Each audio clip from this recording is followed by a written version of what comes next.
To get started making our mug cozy, you are going to need to cut strips of fabric to the size that you need them for your mugs. So I'm going to show you how I measured mine and determine the size of my fabric pieces so that you can determine the size that you need. So I measured the height of my smallest mug, and for me, that is about 4 inches or 10 centimeters. Now, to get the width around, it's not terribly critical because, there's a lot of stretch here. Now, of course, this isn't going to work if you're using a great big soup mug and then also a teacup.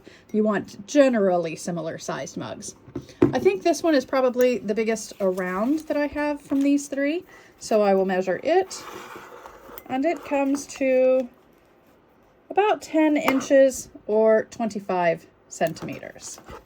So what I did then was to figure out the size of my two main pieces. So I have a rectangular piece of fabric on one side that I've joined to a rectangular piece of fabric on the other side that's some sort of contrast. So if my mug height was 4 inches and my mug circumference was 10 inches, how big do I want my pieces to be? Well, we're going to have seam allowance, top and bottom. So if we do 3/8 inch seam allowance or 1 centimeter seam allowance, then by the time we sew these pieces together, that's going to end up taking about 1 inch or a little more than 2 centimeters off of our height. So that's actually about right. If we cut it to 4 inches, our finished piece is only going to be about 3 inches tall.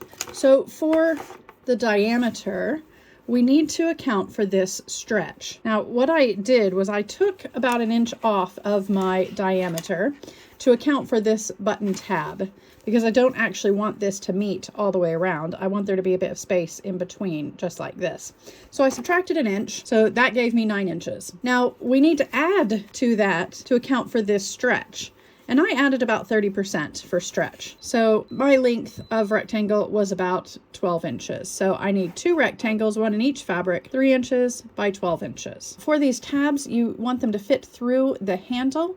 Other than that, the width isn't really that critical. I did mine about 1.5. The length of my tabs is 2.5 inches. The final piece I need is a piece of binding here. So I did 1.5 by 5. Other than this, all you need is your standard sewing machine and your sewing supplies like pins, matching thread. You also need shearing elastic. Now, in order to save time on this video series, I am not going to walk you step by step through how to do shearing elastic. There is a video pinned to the top of my profile, which is a very detailed video on doing shearing elastic. Go there and watch it first to learn how to do the shearing, and then that'll save us a little time on these project videos. One more thing I forgot, you do need a button. Join me for the next video and we'll get started.